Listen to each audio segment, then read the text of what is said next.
you love more, your mom or your dad?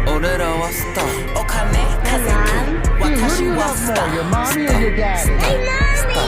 A life preserver to throw them. Okay. Who's gonna get it? Mom.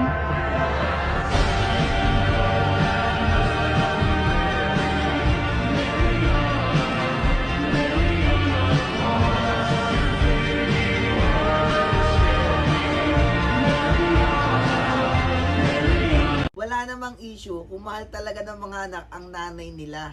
Lalo't palagi nila itong nakakasama. Pero sa kabila ng ilaw ng tahanan, mayroong isang haligi na hindi natin napapansin. Isang haligi na gagawin ng lahat upang masuportahan ang tahanan na kanyang pinakaiingatan. Usapang tatay tayo, may mga tatay na akala nating masama dahil ang oras niya sa pamilya ay limitado at bibihira.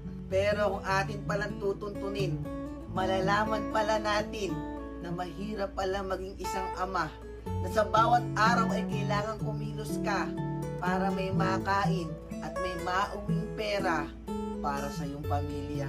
Lalo't kung sa pag-aaral ay kinapos sila, lahat ng trabahong ialok mo ay papasukin na. Hindi na uso yung arte sa kanila.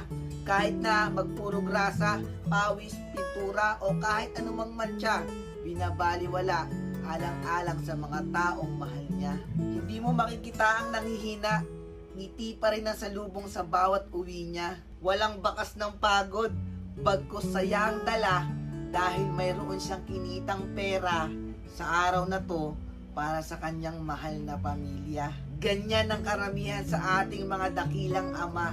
Hindi na importante sa kanila kung ang mas mahal mo ay ang iyong ina na palagi mo nakakasama. Dahil ang mahalaga ay nagagampanan nila ang kanilang tungkulin bilang isang padre di pamilya. Kaya saludo po sa mga tatay na hindi nagpabaya ng kanilang obligasyon.